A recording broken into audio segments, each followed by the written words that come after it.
What's up everybody? Here I am Prakash.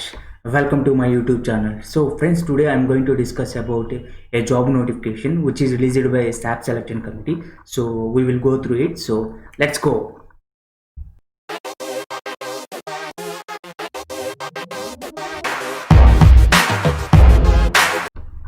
Welcome back to my YouTube channel friends. So friends, ఈరోజు నేను మీతో ఒక job notification గురించి discuss చేద్దామని చెప్పేసి ఈ వీడియో అనేది చేస్తున్నాను ఫ్రెండ్స్. మనకి ఈ వీడియో వచ్చేసి స్టాఫ్ సెలక్షన్ కమిషన్ నుంచి మనకి నోటిఫికేషన్ అనేది రావడం జరిగింది. సో ఈ నోటిఫికేషన్ గురించి మనం కంప్లీట్గా డిస్కస్ చేద్దాము. అదేవిధంగా వచ్చేసి ఎడ్యుకేషన్ క్వాలిఫికేషన్ ఏంటి, శాలరీ ఎంత, ఏ పోస్టులు అవైలబుల్, ఏ పోస్టులు ఉన్నాయి ఆ నోటిఫికేషన్స్లో, సో ఫీజు ఎంత, లాస్ట్ డేట్ ఎప్పుడు, ఇవన్నీ మనం డిస్కస్ చేద్దాం ఫ్రెండ్స్. సో దానికన్నా ముందు I want to say one thing friends. ఎవరైతే ఫస్ట్ టైం నా ఛానల్ విజిట్ చేస్తున్నారో, అదేవిధంగా ఎవరైతే ఫస్ట్ టైం నా వీడియోస్ వాచ్ చేస్తున్నారో వాళ్ళని నా ఛానల్ సబ్స్క్రైబ్ చేసుకోమని నేను రిక్వెస్ట్ చేస్తున్నాను friends. So let's go today's topic friends. చూడండి ఫ్రెండ్స్, మనకి ఇది అఫీషియల్ వెబ్సైట్ అనమాట. ఈ అఫీషియల్ వెబ్సైట్లో మీరు చూస్తున్నారు చూడండి, ఇవన్నీ నోటిఫికేషన్స్ అనమాట. ఫస్ట్ నోటిఫికేషన్ చూడండి, మనకి notice of stenographer grade C and grade D examination 2020 అని ఉంది. మనకి ఈ నోటిఫికేషన్ అనేది 10th అక్టోబర్న మనకి రిలీజ్ అవ్వడం జరిగింది. అదేవిధంగా కింద ఇంకో నోటిఫికేషన్ ఉంది ఫ్రెండ్స్. ఈ నోటిఫికేషన్ కూడా ఈ జాబ్కు సంబంధించింది. ఈ నోటిఫికేషన్ మనకి 9th అక్టోబర్ అనేది రిలీజ్ అవ్వడం జరిగింది ఫ్రెండ్స్. ఇప్పుడు ఈ రెండు నోటిఫికేషన్లు ఏంటనేది మనం చూద్దాం. ఫస్ట్ నోటిఫికేషన్ చూడండి ఫ్రెండ్స్, మనకు వచ్చేసి ఇది ఫ్రెండ్స్, మనకి stenographer grade C and grade D examination 2020 అని ఉంది ఫ్రెండ్స్. అంటే ఏం లేదు ఫ్రెండ్స్, వాళ్ళు స్టాఫ్ సెలక్షన్ కమిషన్ అనేది మనకి స్టెనోగ్రాఫర్ గ్రేడ్ సి అనే పోస్ట్కి, గ్రేడ్ డి అనే పోస్ట్కి ఎగ్జామ్ అనేది కండక్ట్ చేయడం జరుగుతుందని దాని అర్థం. చూడండి, ఇక్కడ వెబ్సైట్ అనేది ఇచ్చాడు ఫ్రెండ్స్. ఇది వాళ్ళ అఫీషియల్ వెబ్సైట్ ssc.nic.in. ఈ వెబ్సైట్లోకి వెళ్ళి మనం ఆన్లైన్లో అప్లికేషన్ అనేది ఫిల్ చేసి సబ్మిట్ చేయాలి. అదేవిధంగా చూడండి ఫ్రెండ్స్, ఇక్కడ మనకి కొన్ని ఇంపార్టెంట్ డేట్స్ అనేవి ఇచ్చారు. చూడండి, ఫస్ట్ డేట్ వచ్చేసి మనకి dates for submission of online application 10th 2020 to 4th 11th 2020. అంటే ఏం లేదు ఫ్రెండ్స్, మనకి సో ఆన్లైన్లో అప్లికేషన్స్ అనేవి వాళ్ళు రిసీవ్ చేసుకోవడం ఎప్పటి నుంచి స్టార్ట్ అవుతుందంటే మనకి ఈ నెల 10 నుండి స్టార్ట్ అవుతుంది. అదేవిధంగా ఎప్పటి నుండి ఎప్పటికి ఎండ్ అవుతుందంటే మనకి నవంబర్ 4వ తారీఖుకి ఎండ్ అయిపోతుంది ఫ్రెండ్స్. సో నవంబర్ మనకి 4వ తారీఖు లోపే మీరు అప్లికేషన్ అనేది ఫిల్ చేసి సబ్మిట్ చేయాలి. అదేవిధంగా ఇంకొక ఇంపార్టెంట్ డేట్ చూడండి, last date and making online fee payment అని ఇచ్చారు. సో ఆన్లైన్లో మనం ఫీ కనుక పే చేయాలంటే దానికి లాస్ట్ డేట్ ఎప్పుడంటే నవంబర్ 6 ఫ్రెండ్స్. సో ఇది ఒక ఇంపార్టెంట్ డేట్. ఇంకొక ఇంపార్టెంట్ డేట్ ఏంటంటే చూడండి ఫ్రెండ్స్, ఇక్కడ last date for payment through చలానా. సో మనం చలానా ద్వారా ఏదన్నా బ్యాంక్లో కానీ అట్లా ఏమన్నా మనం ఫీ పే చేయాలంటే వాళ్ళకి లాస్ట్ డేట్ ఎప్పుడంటే మనకి నవంబర్ 10th ఫ్రెండ్స్. సో ఇంకొక ఇంపార్టెంట్ డేట్ ఏంటంటే ఇక్కడ వాడు మెన్షన్ చేసింది చూడండి, ఇక్కడ కంప్యూటర్ బేస్డ్ ఎగ్జామినేషన్ ఉంది కదా. ఈ కంప్యూటర్ బేస్డ్ ఎగ్జామ్ అనేది ఎప్పటి నుండి ఎప్పటికి కండక్ట్ చేస్తారంటే వాళ్ళు 2021 మార్చి 29 నుండి 2021 మార్చి 31 మధ్యలో వీళ్ళు 29 నుండి 31 మధ్యలో వాళ్ళు కండక్ట్ అనేది చేయడం జరుగుతుంది ఫ్రెండ్స్. సో చూడండి, ఇక్కడ క్లియర్గా మెన్షన్ చేశాడు మనకి స్టాఫ్ సెలక్షన్ కమిషన్ అనేది ఎగ్జామ్స్ అనేది కండక్ట్ చేస్తుంది. ఏ పోస్టులకి చూడండి, stenographer grade C non gazetted post, అదేవిధంగా స్టెనోగ్రాఫర్ గ్రేడ్ డి పోస్టులకి ఎగ్జామ్ అనేది కండక్ట్ చేయడం జరుగుతుందని చెప్పేసి ఇక్కడ మనకి మెన్షన్ చేశారు. ఇక్కడ చూడండి ఫ్రెండ్స్, వేకెన్సీస్ అని ఉంది కదా. ఇప్పుడు ప్రజెంట్ ఈ నోటిఫికేషన్లో వేకెన్సీస్ ఆర్ జాబ్స్ ఇన్ని ఉన్నాయని చెప్పేసి వాళ్ళు ఎక్కడ మనకి మెన్షన్ చేయలేదు ఫ్రెండ్స్. తర్వాత వాళ్ళ వెబ్సైట్లో మనకి అఫీషియల్గా మనకి ఇన్ఫార్మ్ చేయడం జరుగుతుంది. సో మనం ఏం చేయాలంటే వెబ్సైట్ అనేది కంటిన్యూస్గా మనం ఫాలో అవుతూ ఉండాలి. చూడండి, ఇక్కడ రిజర్వేషన్ గురించి మాట్లాడారు ఫ్రెండ్స్. రిజర్వేషన్ గురించి ఇచ్చారు మనకి. రిజర్వేషన్ ఎవరెవరికి వాళ్ళు ప్రొవైడ్ చేస్తున్నారంటే ఎస్సీ, అదేవిధంగా ఎస్సీ, అదేవిధంగా మనకి ఓబీసీలకి, అదేవిధంగా ఎకనామికల్లీ వీకర్ సెషన్స్కి, ఎక్స్ సర్వీస్ మ్యాన్కి, అదేవిధంగా పర్సన్స్ విత్ డిజబిలిటీ అనే వీళ్ళందరికీ మనకి రిజర్వేషన్ అనేది ఉంది ఫ్రెండ్స్. మిగిలిన వాళ్ళకైతే రిజర్వేషన్ లేదు. సో ఇవి మీరు ఒకసారి అప్లికేషన్ ఓపెన్ చేసి చూస్తే తెలుస్తుంది ఫ్రెండ్స్. నేను ఇంపార్టెంట్ పాయింట్స్ వరకే నేను చెప్తున్నాను మీకు. అదేవిధంగా ఇక్కడ ఒక ఇంపార్టెంట్ పాయింట్ అనేది వాడు మెన్షన్ చేశారు చూడండి ఫ్రెండ్స్ మనకి. సో ఈ అప్లికేషన్ ఎవరైతే అప్లై చేయాలంటే వాళ్ళు ముఖ్యంగా మనకి ఇండియన్స్ అయి ఉండాలి ఫ్రెండ్స్. కంపల్సరీగా ఇండియన్ సిటిజన్షిప్ అనేది కలిగి ఉండాలి. అదేవిధంగా ఏజ్ లిమిట్ అనేది ఇచ్చారు ఫ్రెండ్స్. స్టెనోగ్రాఫర్ గ్రేడ్ సికి ఏజ్ లిమిట్ అనేది ఎలా ఉండాలంటే 1/8/2020కి 18 నుంచి 30 ఇయర్స్ లోపు 30 ఇయర్స్ మధ్యలో వాళ్ళు అప్లై చేసుకోవచ్చు ఫ్రెండ్స్ ఈ స్టెనోగ్రాఫర్ గ్రేడ్ సి అనే పోస్ట్కి.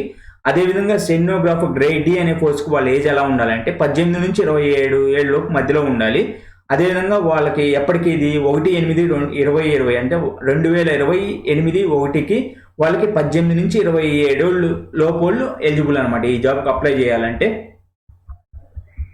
ఇక్కడ చూడండి ఫ్రెండ్స్, మనకి ఏజ్ రిలాక్సేషన్ ఇచ్చారు. ఎస్సీ ఎస్టీలకు వచ్చేసి మనకి 5 years ఏజ్ రిలాక్సేషన్ ఉంది. ఓబీసీలకి 3 years ఉంది. అదేవిధంగా పర్సన్స్ విత్ డిజబిలిటీ అన్రిజర్వ్ పర్సన్స్కి వచ్చేసి 10 years మనకి ఏజ్ రిలాక్సేషన్ ఉంది. అదేవిధంగా పర్సన్స్ విత్ డిజబిలిటీ ఓబీసీస్కి 13 years ఉంది. అదేవిధంగా persons with disability SC ST విద్యార్థులకు వచ్చేసి మనకి 15 years ఉంది. అదేవిధంగా ఎక్స్ సర్వీస్ మ్యాన్కి 3 years, అదేవిధంగా డిఫెన్స్ పర్సన్స్కి వచ్చేసి 18 years, 8 years ఈ విధంగా మనకి ఏజ్ రిలాక్సేషన్ అనేది ఇవ్వడం జరిగింది. అదేవిధంగా వచ్చేసి నేను ఇంకా ఇంపార్టెంట్ పాయింట్స్ ఏమైనా ఉన్నాయి చెప్తాను ఫ్రెండ్స్ మీకు.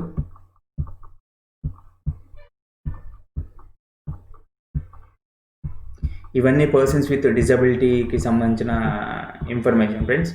చూడండి, ఇక్కడ ఎడ్యుకేషన్ క్వాలిఫికేషన్ అని ఇచ్చారు ఫ్రెండ్స్. మనకి ఎడ్యుకేషన్ క్వాలిఫికేషన్ అంటే ఈ జాబ్కి అప్లై చేయాలంటే ఎడ్యుకేషన్ క్వాలిఫికేషన్ ఏంటంటే కంపల్సరీగా ఇంటర్మీడియట్ కంప్లీట్ చేసి ఉండాలి, లేదంటే ఇంటర్మీడియట్కి ఈక్వలెంట్ క్వాలిఫికేషన్ అయినా కలిగి ఉండాలి.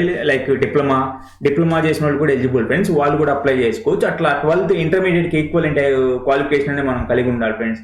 ఇది ఇక్కడ వాడు క్వాలిఫికేషన్ ఇచ్చాడు, ఎడ్యుకేషన్ క్వాలిఫికేషన్ ఈ విధంగా ఇచ్చాడు. అదేవిధంగా ఇక్కడ చూడండి ఫ్రెండ్స్, మనకి లాస్ట్ డేట్ వచ్చేసి చూడండి, ఇది లాస్ట్ డేట్ కాదు ఫ్రెండ్స్, నేను చెప్తాను. ఇక్కడ చూడండి, హౌ టు అప్లై అని ఉంది కదా ఫ్రెండ్స్. ఇక్కడ వచ్చేసి మనకి ఇది అఫీషియల్ వెబ్సైట్ ఫ్రెండ్స్, ssc.nit.in. ఈ వెబ్సైట్లోకి వెళ్ళి మనం ఈ అప్లికేషన్ అనేది ఫిల్ చేసి సబ్మిట్ చేయాలి. అదేవిధంగా సబ్మిట్ చేసే ముందు, అప్లికేషన్ ఫిల్ చేసే ముందు వాడు ఇచ్చాడు ఇక్కడ Annexure 3, Annexure 4 అని చెప్పేసి ఒకసారి చదివి అప్పుడు మీరు ఆన్లైన్లో అప్లికేషన్ అనేది ఫిల్ చేయండి ఫ్రెండ్స్. ఇక్కడ చూడండి ఫ్రెండ్స్, ఇది చాలా చాలా ఇంపార్టెంట్ పాయింట్. మనకి చూడండి, మనకు వచ్చేసి ఫోటో అనేది JPEG ఫార్మేట్లో ఉండాలి. ఎస్పెషల్లీ ముఖ్యంగా 20 KB to 50 KB అనేది మనకి ఫోటో సైజ్ అనేది ఉండాలి. అంటే 20 KB నుంచి 50 KB లోపు మధ్యలో ఉండొచ్చు ఫ్రెండ్స్ మనకి ఫోటో సైజ్ అనేది. ఇక్కడ ఇంపార్టెంట్ పాయింట్ అనేది ఇచ్చారు చూడండి, మనకి the photograph should not be more than 3 months old from the date of publication of the notice of the examination. చూడండి ఫ్రెండ్స్, మనకి ఎప్పుడైతే ఈ నోటిఫికేషన్ రావడం జరిగిందో అప్పటికి మనకి ఈ పిక్ అనేది 3 months పిక్ వరకు తీసిన పిక్నే వాళ్ళు ఎలిజిబుల్ చేస్తారు ఫ్రెండ్స్. 3 months కనుక దాటిన పిక్ అనేది కనుక మీరు స్టిక్ చేస్తే ఆ ఫోటో అనేది రిజెక్ట్ అనేది చేయడం జరుగుతుంది ఫ్రెండ్స్. ఇంకొక ఇంపార్టెంట్ పాయింట్ తను మెన్షన్ చేసింది ఏంటంటే, వాళ్ళు మెన్షన్ చేసింది ఇక్కడ మనం ఏదైతే మనం పిక్ దిగామో ఆ పిక్ డేట్ అనేది మనకి ఫోటోగ్రాఫ్ బ్యాక్ సైడ్ మనం ప్రింట్ అనేది చేయాలి ఫ్రెండ్స్. మనకి ఆ డేట్ అనేది లేదు అంటే మీ అప్లికేషన్ అనేది రిజెక్ట్ చేయడం జరుగుతుంది. ఇక్కడ చూడండి ఫ్రెండ్స్, మనకి లాస్ట్ డేట్ ఎప్పుడంటే మనకి November 4వ తారీఖు 2020 లాస్ట్ డేట్ ఫ్రెండ్స్. మనకి ఆన్లైన్లో ఈ అప్లికేషన్ అనేది సబ్మిట్ చేయాలంటే మనకి లాస్ట్ డేట్ ఇది ఫ్రెండ్స్. అదేవిధంగా ఇంకా నేను ఇంపార్టెంట్ పాయింట్స్ చెప్తాను ఫ్రెండ్స్. మనకు వచ్చేసి ఫీజు అనేది ఉంది చూడండి ఫ్రెండ్స్. ఫీ అనేది ఎంత ఉందంటే ఇక్కడ 100 రూపాయలు ఉంది ఫ్రెండ్స్ మనకి ఎగ్జామ్ ఫీ అనేది. అదేవిధంగా ఇక్కడ చూడండి, ఉమెన్ క్యాండిడేట్స్, అదేవిధంగా ఎస్సీలు, అదేవిధంగా ఎస్టీలు, అదేవిధంగా persons with disability, ex service man అనేవాళ్ళు, వాళ్ళకి ఫీ అనేది లేదు ఫ్రెండ్స్. మిగిలిన వాళ్ళు కంపల్సరీగా 100 రూపాయలు అనేది పే చేయాలి. అదేవిధంగా ఎగ్జామ్ అనేది ఎగ్జామ్ ఫీ అనేది మనం యూపీఐ ద్వారా కట్టొచ్చు, నెట్ బ్యాంకింగ్ ద్వారా కట్టొచ్చు, లేదంటే వీసా, మాస్టర్ కార్డు, అదేవిధంగా రూపీ క్రెడిట్ డెబిట్ కార్డుల ద్వారా మనం, లేదంటే SBI బ్రాంచ్లో DD రూపంలో అయినా మనం మనీ అనేది పే చేయొచ్చు ఎగ్జామ్ ఫీ అనేది.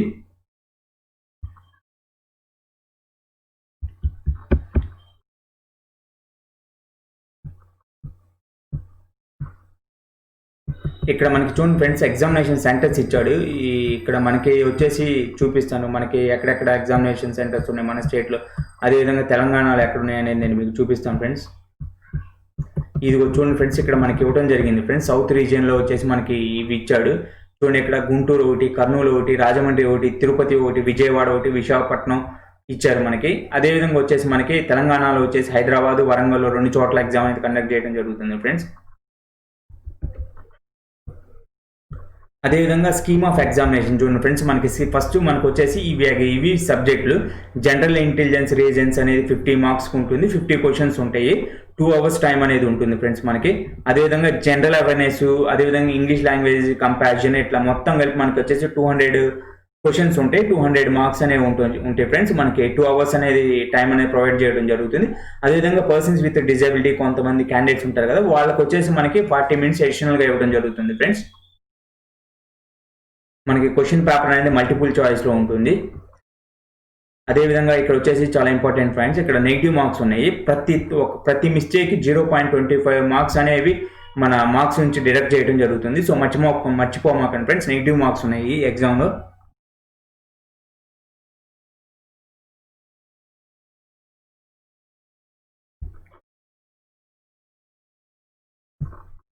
సిలబస్ ఇచ్చారు చూడండి ఫ్రెండ్స్. మన జనరల్ ఇంటెలిజెన్స్ రీజనింగ్లో వచ్చేసి మనకి ఇక్కడ చూడండి verbal and non verbal type, అదేవిధంగా వచ్చేసి మనకి analogies, similarities, differences, space visualisation, problem solving, analysis, judgement, decision making, visual memory, అదేవిధంగా డిస్క్రిమినేటింగ్ అబ్జర్వేషన్, రిలేషన్షిప్ కాన్సెప్ట్స్, ఇవన్నీ మనకు వచ్చేసి జనరల్ ఇంటెలిజెన్స్ సిలబస్ ఫ్రెండ్.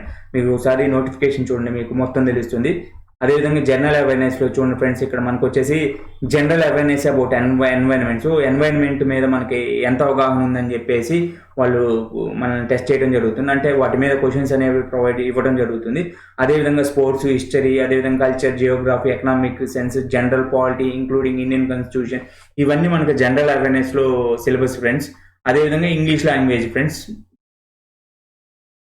చూడండి ఫ్రెండ్స్, మనకి ఇంగ్లీష్ లాంగ్వేజ్ సంబంధించి ఈ విధంగా ఇవ్వడం జరిగింది. చూడండి, in addition to the testing of candidates understanding of the English language, it's vocabulary. So English syllabus friends ఇది.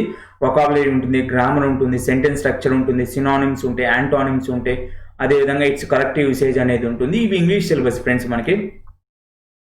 చూడండి, ఇక్కడ ఇంకోటి ఇచ్చాడు, స్కిల్ టెస్ట్ ఇన్ స్టెనోగ్రఫీ అని చెప్పి ఇచ్చారు ఫ్రెండ్స్. మనకి ఎవరైతే ఈ కంప్యూటర్ బేస్డ్ ఎగ్జామ్లో క్వాలిఫై అయ్యారో వాళ్ళకి స్కిల్ టెస్ట్ అనేది కండక్ట్ చేయడం జరుగుతుంది. ఇది మనకు వచ్చేసి ఒక డిక్టేషన్ అనేది ఇవ్వడం జరుగుతుంది ఫ్రెండ్స్. 10 నిమిషాలు ఉంటుంది. అది మనకి ఇంగ్లీష్లో ఉంటుంది, హిందీలో ఉంటుంది. అదేవిధంగా ఫ్రెండ్స్ మనకి ఇంకొక టెస్ట్ అనేది ఉంటుంది. మనకి వర్డ్ పర్ మినిట్ అనేది మనకి 100 వర్డ్స్ అనేవి మనం టైప్ చేయగలిగి ఉండాలి. అది ఎస్పెషల్లీ ఎవరికి స్టెనోగ్రాఫర్ గ్రేడ్ సి అనే పోస్ట్కి మనకి 100 వర్డ్స్ పర్ మినిట్ అనేది మనం టైప్ చేయగలిగి ఉండాలి ఫ్రెండ్స్. లేదు అంటే మనకి stenographer grade C post, grade D పోస్ట్కి ఎవరైతే అప్లై చేస్తున్నారో వాళ్ళు వచ్చేసి 80 వర్డ్స్ పర్ మినిట్ అని చెప్పేసి టైప్ చేయాలి ఫ్రెండ్స్. ఇక్కడ క్లియర్గా మెన్షన్ చేశారు, నేను ఇంకోసారి రిపీట్ చేస్తున్నాను ఫ్రెండ్స్ మీకు.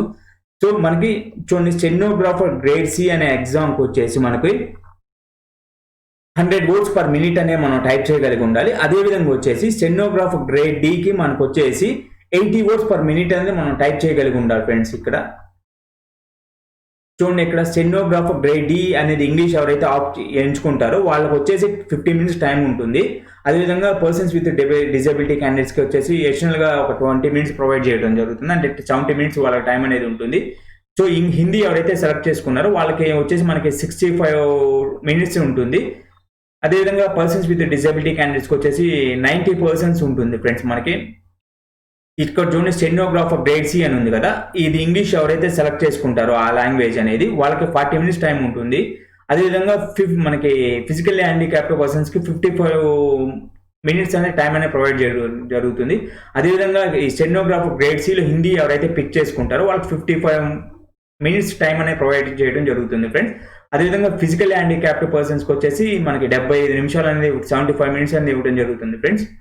ఫ్రెండ్స్ మనకి సెకండ్ నోటిఫికేషన్ ఏంటంటే ఇదే పోస్ట్కి సంబంధించి ఇక్కడ చూడండి, candidates of stenographer grade C and grade D examination 2020 may note that scanned colour passport size photograph uploaded in JPEG format 20 KB to 30 KB in online application from the examination. So చూడండి friends, ఎవరైతే ఈ grade stenographer grade C అదేవిధంగా grade D ఎగ్జామినేషన్కి apply చేస్తున్నారో వాళ్ళు కంపల్సరీగా JPEG ఫార్మాట్లో ఒక కలర్ ఫోటో, మనకి ఒక పాస్పోర్ట్ సైజ్ ఫోటో అనేది ఎస్పెషల్లీ JPEG ఫార్మాట్లో మనకి 20 KB నుంచి 50 KB మధ్యలో ఉన్న ఫోటో వాళ్ళు కంపల్సరీగా మనకి స్టిక్ చేయాలని చెప్పేసి ఇక్కడ క్లియర్గా మనకి మెన్షన్ చేశారు ఫ్రెండ్స్ మనకి. అదేవిధంగా ఇక్కడ చూడండి, should not be more than 3 months old from the date of the publication of the notice of the examination. So మనకి ఈ నోటిఫికేషన్ ఎప్పుడైతే మనకి రిలీజ్ అయిందో అప్పటి నుండి 3 months లోపు పిక్స్ మాత్రమే మనం యూజ్ చేయాలి, స్టిక్ చేయాలి ఫ్రెండ్స్. సో అలా కాకుండా 3 months దాటిన ఫొటోస్ కనుక మనం యూజ్ చేసామంటే ఆ అప్లికేషన్ అనేది రిజెక్ట్ చేయడం జరుగుతుంది అని చెప్పేసి వాడు క్లియర్గా మెన్షన్ చేశాడు. అదేవిధంగా మనకు వచ్చేసి ఇక్కడ చూడండి, మనం ఏ రోజైతే మనం పాస్పోర్ట్ సైజ్ ఫోటోగ్రాఫ్ దిగామో ఆ డేట్ అనేది మనకి ఫోటోగ్రాఫ్ బ్యాక్ సైడ్న మనం ప్రింట్ చేయాలి ఫ్రెండ్స్. అలా ప్రింట్ చేయని పక్షంలో మన అప్లికేషన్ అనేది రిజెక్ట్ చేయడం జరుగుతుంది అని చెప్పేసి క్లియర్గా ఇక్కడ మనకి మెన్షన్ చేయింది ఫ్రెండ్స్. సో కంపల్సరీ మీరు ఈ పాయింట్స్ అనేవి మీరు గుర్తుంచుకోవాలి ఫ్రెండ్స్. సో మీకు చాలా యూస్ఫుల్గా ఉంటుంది. ఇక్కడ ఇచ్చారు చూడండి, application without the date printed on the photograph shall be rejected. So అట్లా మీరు మీ ఫోటోగ్రాఫ్లో బ్యాక్ సైడ్ మీరు ఏ రోజైతే మీరు పిక్ దిగారో ఆ పిక్ డేట్ అనేది కనుక ఇక్కడ మీరు ప్రింట్ చేయకపోతే మీ అప్లికేషన్ రిజెక్ట్ చేయబడింది అని చెప్పేసి క్లియర్గా మెన్షన్ చేశారు ఫ్రెండ్స్. సో ఈ పాయింట్ అనేది మీ మైండ్లో పెట్టుకోండి ఫ్రెండ్స్.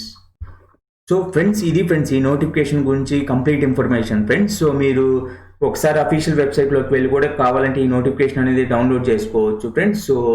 సో నా వీడియో కనుక మీకు నచ్చితే మీ ఫ్రెండ్స్కి షేర్ చేసి సబ్స్క్రైబ్ చేసుకోమని చెప్పేసి రిక్వెస్ట్ చేయండి friends. So thank you for watching my video friends. Have a good day friends. Yours Prakash.